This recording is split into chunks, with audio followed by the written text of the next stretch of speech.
മോനെ ഹാപ്പി അല്ലേ? മോൻ എത്ര കൊല്ലമായിട്ട് ഇപ്പം പാട്ട് പഠിക്കുന്നുണ്ട്? ഒരു വയസ്സ് തുടങ്ങിയല്ലേ? മോനെ ഏറ്റവും കൂടുതൽ ഇപ്പോൾ സപ്പോർട്ട് ചെയ്താൽ ഈ ഒരു കാര്യത്തിന് വേണ്ടിയൊക്കെ ചേച്ചിയൊക്കെ അല്ലേ? അവരോടൊക്കെ മോനിപ്പോൾ എന്താ പറയാനുള്ളത് ഇപ്പോൾ സപ്പോർട്ട് ചെയ്ത ആൾക്കാരുടെ അടുത്ത്, അമ്മയോട് ചേച്ചിയോടൊക്കെ?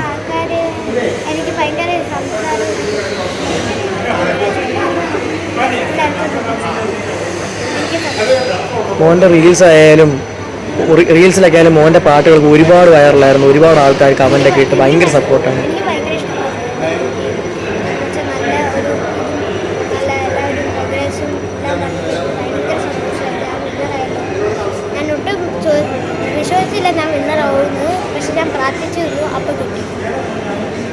പ്രാർത്ഥന മാത്രമല്ല മോൻ്റെ കഴിവ്, നല്ലതായിട്ട് പാടി.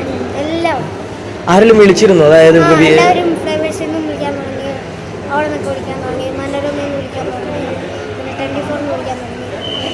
ഏതെങ്കിലും മ്യൂസീഷ്യൻസ് വിളിച്ചോ?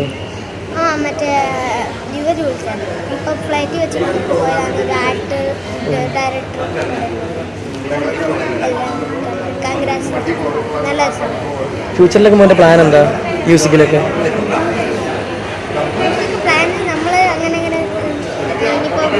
പാട്ടും മ്യൂസിക്കും ഒക്കെ പഠിച്ച് അങ്ങനെ ഇതാക്കിയിട്ട് എല്ലാം കഴിഞ്ഞിട്ട് ഇങ്ങനെ മുമ്പോട്ട്. ഇപ്പം എത്രയല്ലേ പഠിക്കുന്നത്? 2ാം ക്ലാസ്സിൽ. ക്ലാസ്സിൽ ഫ്രണ്ട്സൊക്കെ വിളിച്ചോ? എടുക്കുന്നുണ്ട്. മോൻ ഇത്രയും വലിയൊരു അംഗീകാരം കിട്ടിയിരിക്കുകയാണ്. ചേച്ചിക്ക് ഇപ്പം എന്താ പറയാനുള്ളത്? എനിക്ക് പറയാനുള്ള അഭിമാന നിമിഷമാണ്.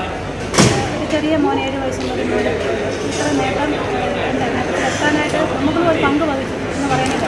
ഇങ്ങനെയുള്ള കഴിവ് വളർത്തിയെടുക്കാനായിട്ട് നമുക്ക് ഇത്രയും ചെയ്യാൻ പറ്റുന്നതിൽ വളരെ അഭിമാനമാണ്. അത് നേടിയെടുക്കാൻ പറ്റുന്ന സന്തോഷമാണ്. അങ്ങനെ ഒരു നിമിഷമാണ്. വേറെ ഒന്നും പറയാനില്ല. കാരണം 7 വയസ്സേ ആയിട്ടുള്ളൂ. ഇനി എത്രയോ ദൂരം കിടക്കുന്നു. അതിനെത്തട്ടെ, വളരാനുള്ള സഹായം ചെയ്തുകൊണ്ട് എനിക്ക് പറ്റുന്നുണ്ടാകും. ചേച്ചിയുടെ മോനെ ഇത്ര സപ്പോർട്ട് ചെയ്ത ആളുകളുടെ അടുത്ത് ചേച്ചിക്ക് എന്താ പറയാനുള്ളത്?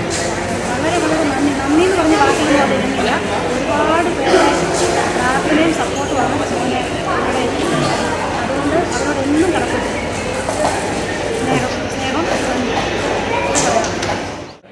മോളെ മോൻ പറഞ്ഞു മോളാണ് ഏറ്റവും കൂടുതൽ സപ്പോർട്ട് ചെയ്തിട്ടുണ്ടായിരുന്നതെന്ന്. ഇപ്പം മോക്ക് എന്ത് തോന്നുന്നു? ഇപ്പം അനി ഇത്രയും വലിയൊരു അംഗീകാരം കിട്ടുന്നു, ഇത്രയും ആൾക്കാർ നല്ലത് പറയുന്നു, എന്താ പറയാനുള്ളത്? അവൻ വളരെയധികം അതിനുവേണ്ടി കഷ്ടപ്പെട്ടു. അതിനനുസരിച്ച് തന്നെ പ്രേക്ഷകർ